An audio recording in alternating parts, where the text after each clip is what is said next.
everyone, Althea Kaminsky here for the Learning Scientists, and in today's office hours video, I'm going to kind of double dip.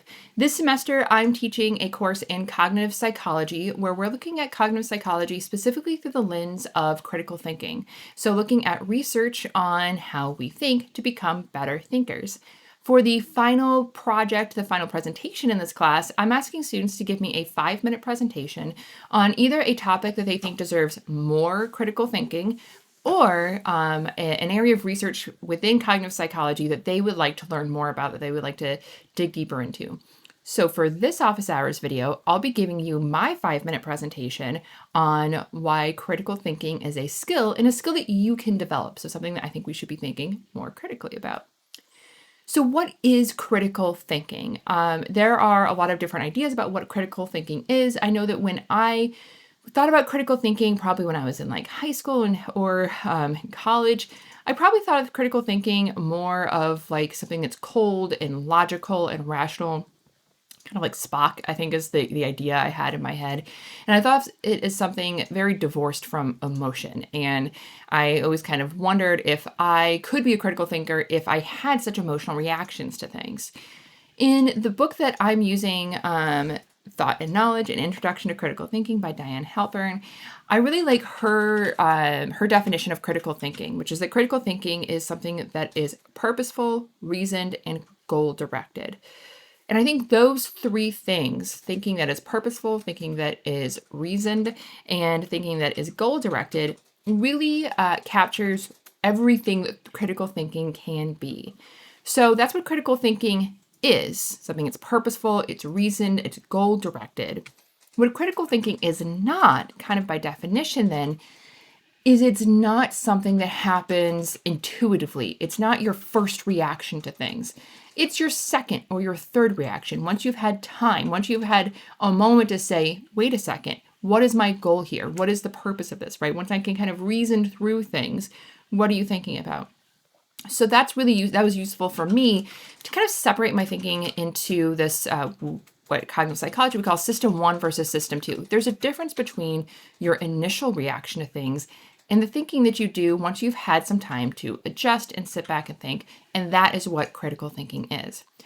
So this means that critical thinking is not easy. Critical thinking is really hard because it's not your first reaction. It's not how you maybe would initially think to do something. Instead, you have to do it on purpose. It's thinking with a purpose. It's thinking that you do when you say, okay, wait, what do I really hope to achieve here? What do I really want to do?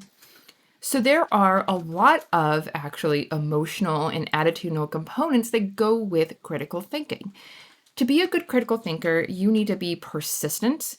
You need to be able to admit when you're wrong. You need to be willing to change your mind, right? All of these things are attitudes that you might hold that you have to kind of shift and change. And you can with practice. It also requires mindfulness. So again, critical thinking is not your first reaction to things, it's the thinking you do afterwards. So you need to be aware that you are maybe having those first reactions and aware that you are not critically thinking, especially if there's something that you think is really important, which means that you probably are likely to have a strong emotional reaction to it, positive or negative. And so to be a good critical thinker, you need to say, oh, wait a second, my initial reaction when they told me that I maybe won all this money was, oh, wow, that's so great. And I was overjoyed. But being a good critical thinker, I'm going to take a step back and examine this to make sure everything's okay, right? So you need to be mindful of your reactions and to be aware of the actions and the thinking that you're doing so that you can be critical later.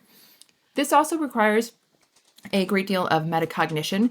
So you need to be aware of your thinking, obviously, but also aware of the strategies that you can use to become a better critical thinker, right? Be aware of the strategies that you need to employ in order to work through something, to gather more information. What information do you need to know in order to make a well-informed, a well-reasoned decision or judgment on something, right? And so having the skills to seek out that information and be constantly checking in with yourself, is this good enough? Do I think this is the right kind of information? Is this something that's going to be worthwhile, right? That requires a great deal of metacognition. It also requires a good deal of self-regulation, which is something we've kind of touched on. All these three things, the mindfulness, meditation, mindfulness, metacognition, and self-regulation are really highly related. But again, your ability to watch yourself, to say, okay, this was my reaction. Is that really appropriate in this circumstance? Should I be engaging in further things in order to be a good critical thinker? So these things take practice. Critical thinking is a skill. It's something that you can improve upon with practice. And because of how thinking works, we can get really good at critical thinking within specific domains. You can be a good critical thinker in general, but it's a lot harder because the way that thinking works, when we learn skills in a specific domain, it's hard for us to recognize when to apply those things outside of that domain. So, for example, as a cognitive psychologist, I'm pretty good, I hope, at examining things critically within cognitive psychology. I don't always have that same critical focus or critical lens on when I'm engaging with other things, when I'm reading about things outside of my area. I kind of don't have the skill set to either, right? I know about research in my area. If I'm reading something like a biology paper, for example, I don't really have the whole history and expertise to critically evaluate that in the same way I would within cognitive psychology. So while there are certainly skills that I can apply because I've learned them in one domain, it doesn't happen automatically. Transfer is really difficult. In summary, critical thinking is a skill. Critical thinking is something that is purposeful, reasoned, and goal-directed. It most definitely requires a great deal of emotional regulation and kind of at different attitudinal components. And it's something that you can get better at with practice. So I think it's something that we can all get better at, and something that certainly deserves more critical thinking.